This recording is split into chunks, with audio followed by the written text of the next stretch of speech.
to Planet Jerf.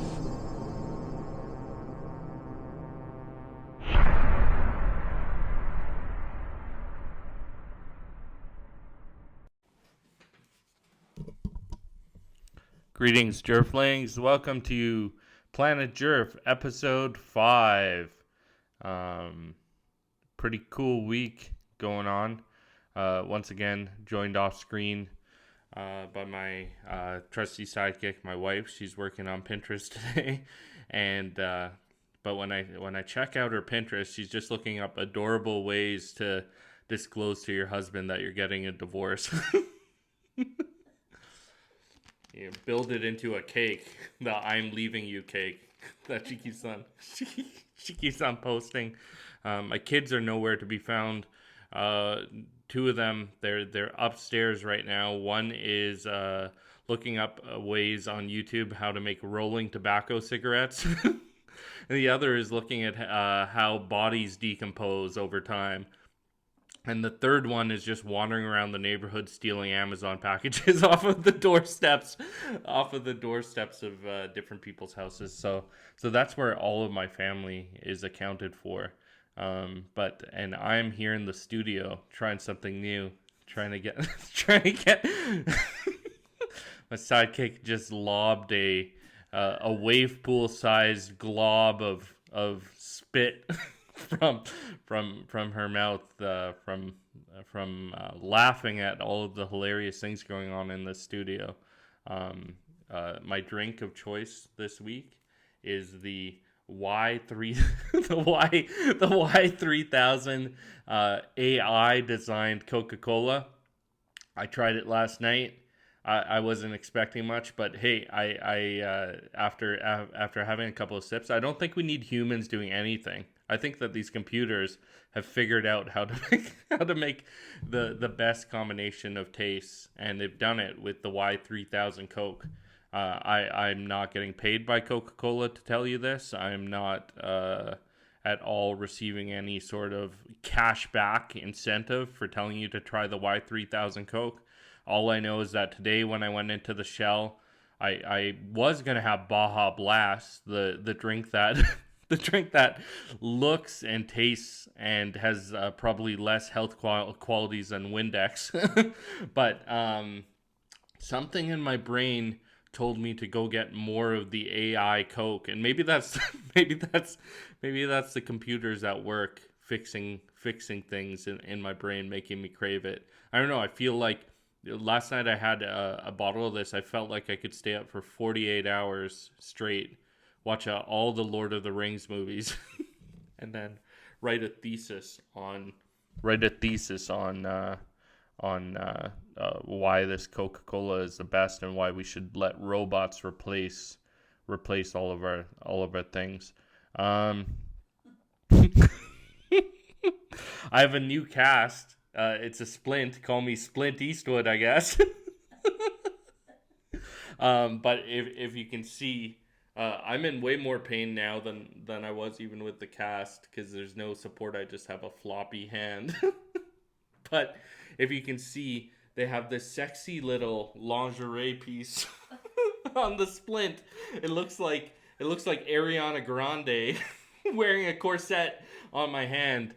And so that was a pretty cool experience. I went to the hospital, and they're like, "Hey, do you want to get out of this cast that you're in?" And I was like, "Sure do." And the guy's like, "Okay." And he brought out a tiny circular saw, and then he says, "Don't worry, it won't cut your skin." And then he held the saw up to his fingers to show me that it wouldn't cut my skin. And sure enough, it didn't. It just tickled a little bit, and then they put me into the splint, and then they said, "Whatever you do, don't do anything, or you'll be injured very highly." So I'm now in the splint, and I can take it off to have a shower, and that's about it. I got to put it back on, lace it all up nice and tight, and it's ready for a night out on the town with its husband, the other hand, the left hand. Fun things happening this week. my kids are all insisting that I walk with them to the washroom when they're in the house, and I couldn't figure out why. And then I realized that I had placed three dollar store skeletons, all of their size, right outside the bathroom. So every time they walk to the bathroom, they're confronting their own their own mortality. And when I bought these skeletons, I tried to convince Jackie to get the skeletons, and I was like, now we just need one for you. And she is like, are you trying to forecast something that you want your entire family of skeletons? I said, no, it'll just be a cute picture. But now they're just sitting there hovering and causing night terrors to my children. It's spooky season around the De Silva household, so we're trying to figure out different things and different decorations and stuff. And I was talking with Jackie about a LinkedIn notification just popped up on my screen. Maybe there's a job opportunity. Maybe I can get out of this cycle of violence of just embarrassing myself on the camera in front of people for people's entertainment.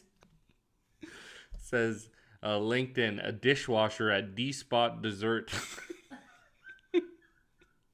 Sadly, I'm not qualified for that because I don't like touching anything gross. So I guess that there goes that opportunity, I guess.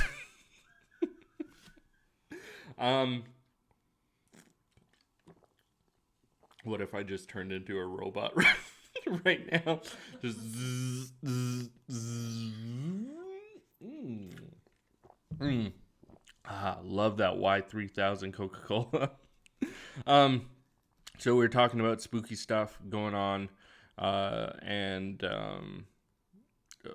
I was mentioning to Jackie that I always love ghost stories, and she always tells me the same story about when she was a preteen and they were at a sleepover at her friend's house, or they were at a community hall. One of her friends rented out a community hall to have a sleepover. and and they got a Ouija board out, and all the girls in grade 7, grade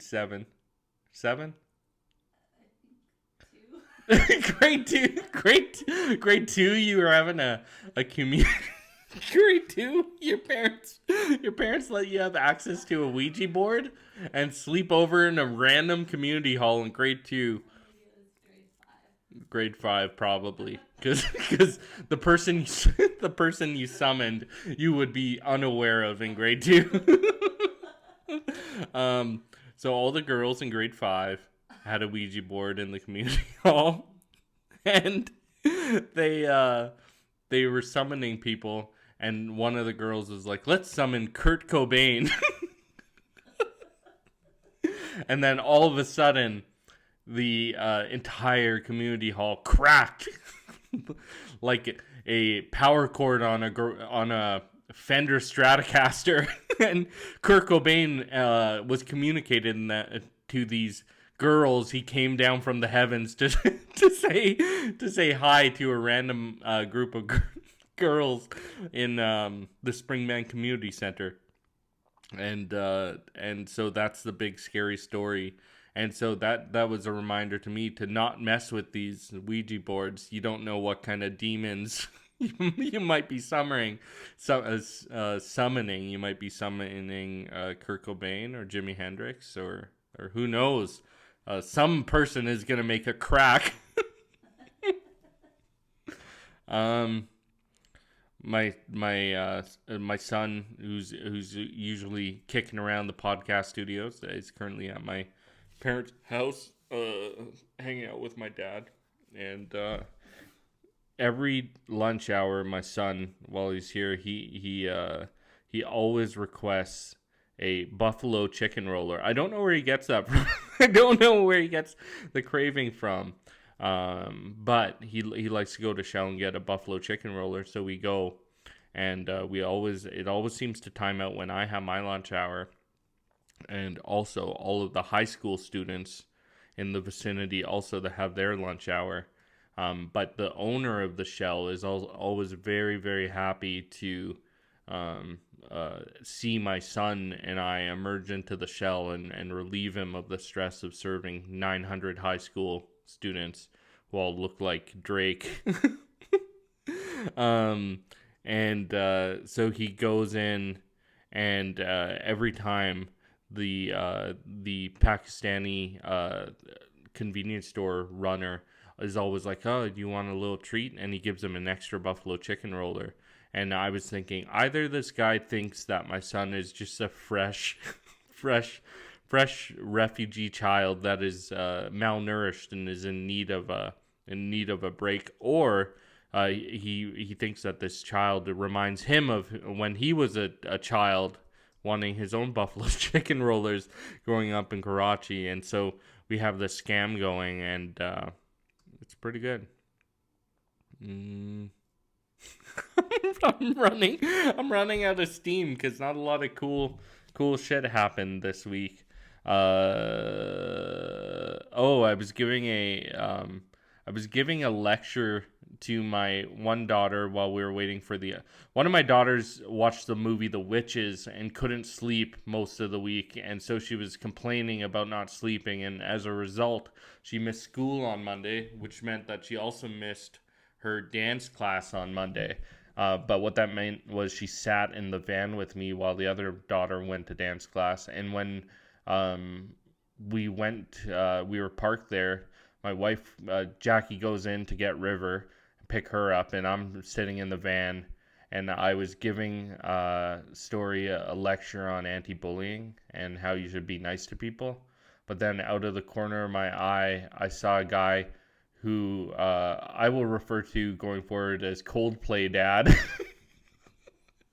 And the only reason he looked like I called him Coldplay Dad is because he had a little bit of a receding hairline and he was wearing sunglasses.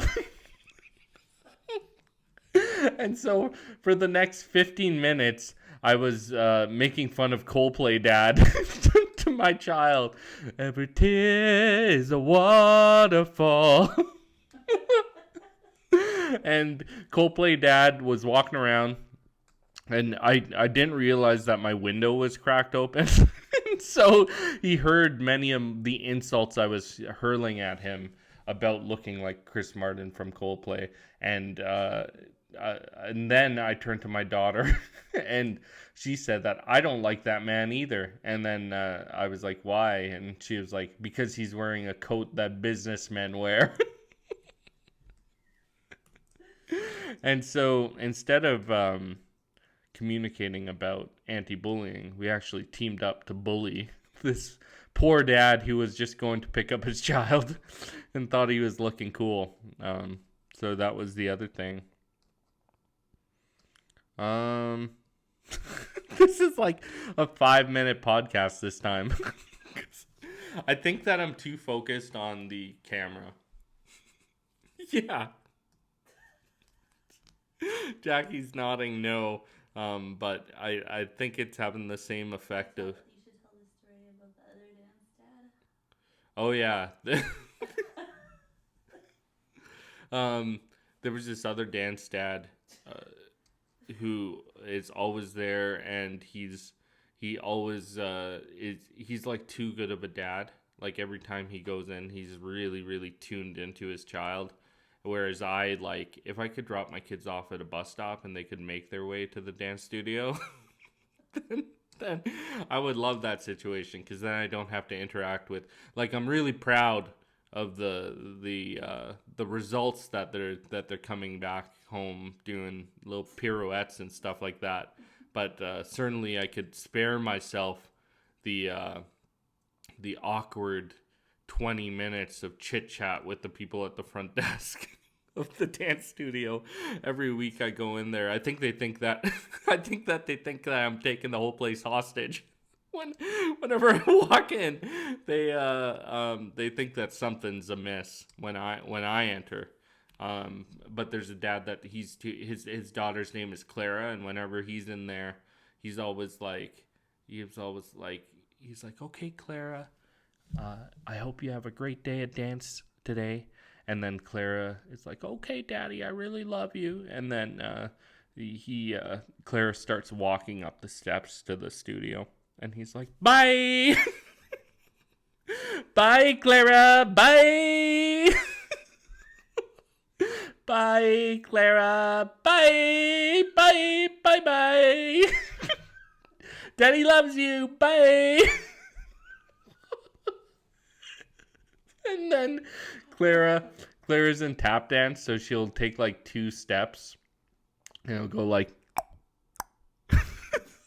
then she'll just like turn around and look at her dad, and her dad will be like, bye.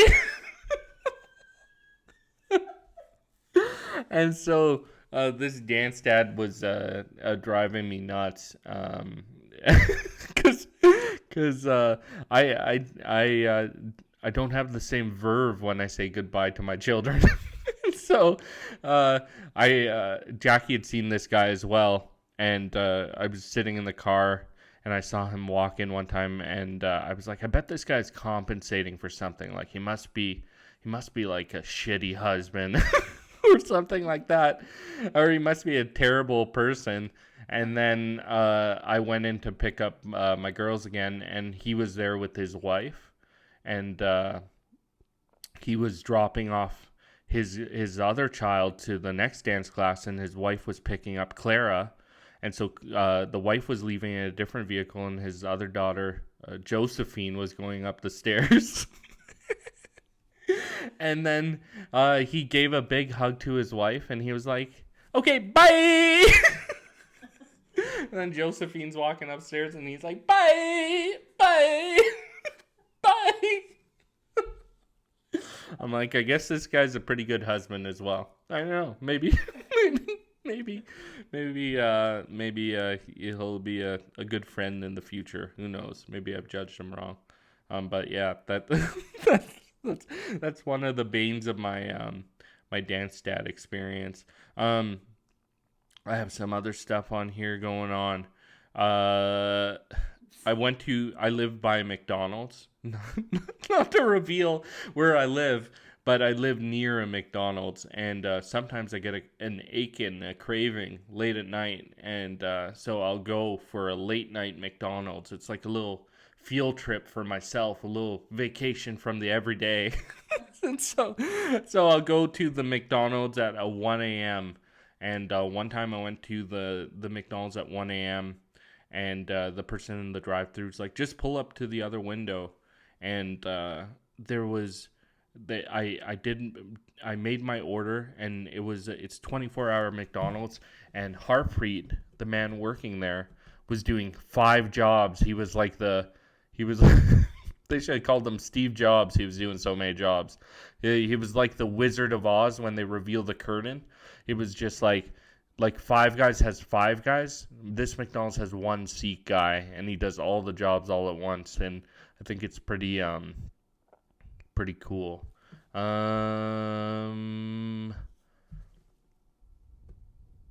That's it, I guess. Oh. As an addendum to my wife trying to figure out how to leave me, I thought I truly hope that she doesn't leave me, because I grew up in not the age of internet dating, and I don't think that there would be a website that would allow me to show my sleep apnea gear off. Like, I don't know if that would be I don't know if that would be attractive to anyone. She'd be off gallivanting in the French quarters with some big shot, and I would have to display my hose across. Someone would swipe right and then keep on swiping and swiping, because the hose would lead. I would have to disclose that I'm hosed before bros, I guess. So, I don't know. That is it. Cops. Cops. Oh, she's talking about the gobs of spit from earlier. I keep on waiting for the Cobbs to open. There's a Cobbs opening up in my neighborhood, and I can't wait to get that sourdough. Oh, the farmyard. We also went to the Calgary farmyard, and there's nothing. Nothing interesting. Nothing interesting happened at the Calgary farmyard because it was stupid this time. But it sucked. I thought I'd have a better Coldplay guy impression, but I was doing all sorts of funny versions of the Coldplay dad. Just every tooth is a bag of farts. But it was gross. All right, folks. Now for a new segment of the Planet Jerf podcast. It's where I, as a parent of three wonderful children, share some of my wisdom that I have with some of the questions. And so if you have a question about parenting or a question where you need any sort of advice, feel free to email jerf.desalsa, jerf.dsalsa @gmail.com, and I will gladly answer your question with my well of knowledge. One of the questions that we had coming in from one of our dear listeners who has a child, they asked, I got yelled at for taking my little girl into the men's bathroom.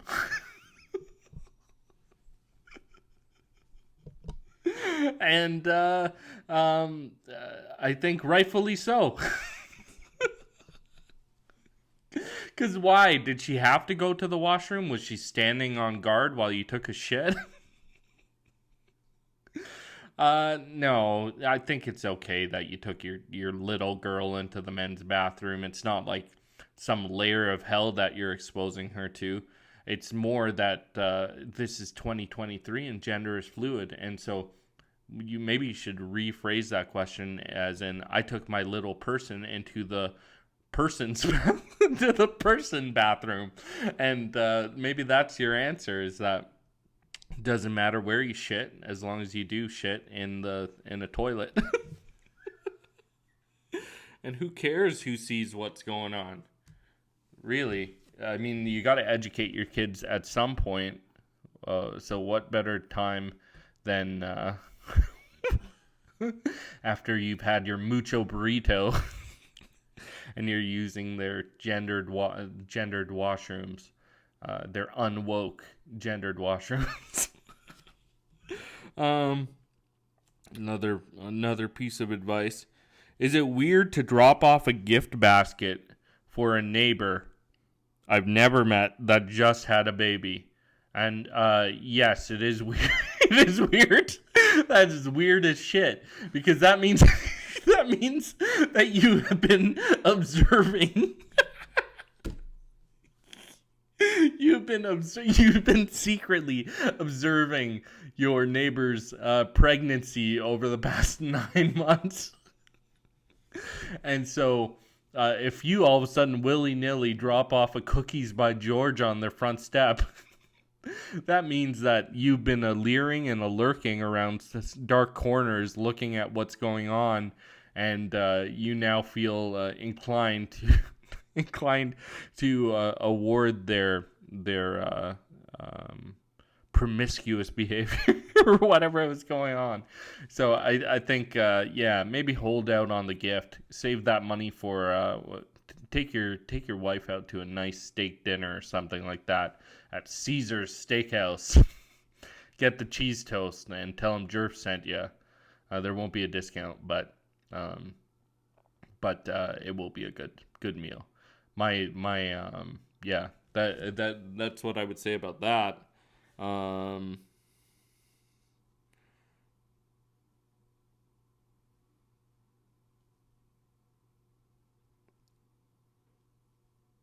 If you had to choose a current public figure for your child to look up to, who would it be and why?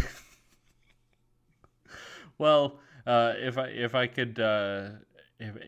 could choose anyone, I think that it would be, I think that I would want my children to emulate Jonah Hill. Not not in the way that he treats women, obviously. Not in a controlling sense, but in the earnest wanting to please everyone sense. Imagine if your child comes back from school and he's wearing fly clothes and cool sneakers, and all he wants you to do is love him. That would be pretty cool. Or I don't know. I don't know who would be a cool person. What would you gift a kind of depressed mother? Well, I'd give her 1 ticket to listening to me to record my podcast of all things. Okay. None of these are good.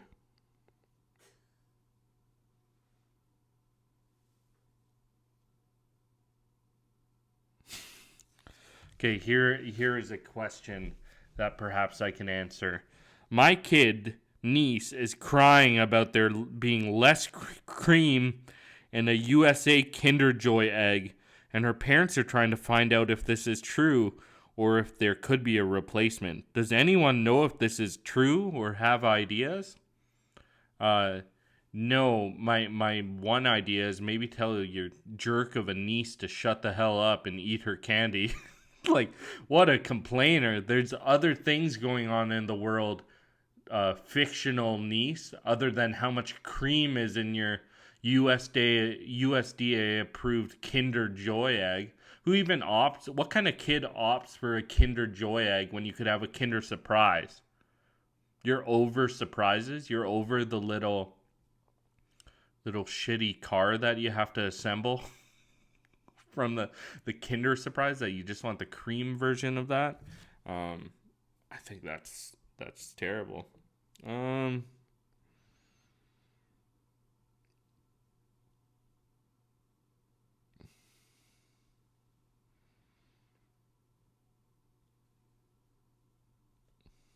My sister's 3.5 years old and still babbles. Well, I got news for you. Your sister's going to be babbling for the rest of her life. I don't think any of us have sisters who don't babble all the time. Jackie's yawning because we've frantically run out of steam for this. Last thing I'll talk about this week is that my yikes sign fell down, which is big yikes. My son started calling me Jeff Da Silva, like you would call someone who you're on a conference call with.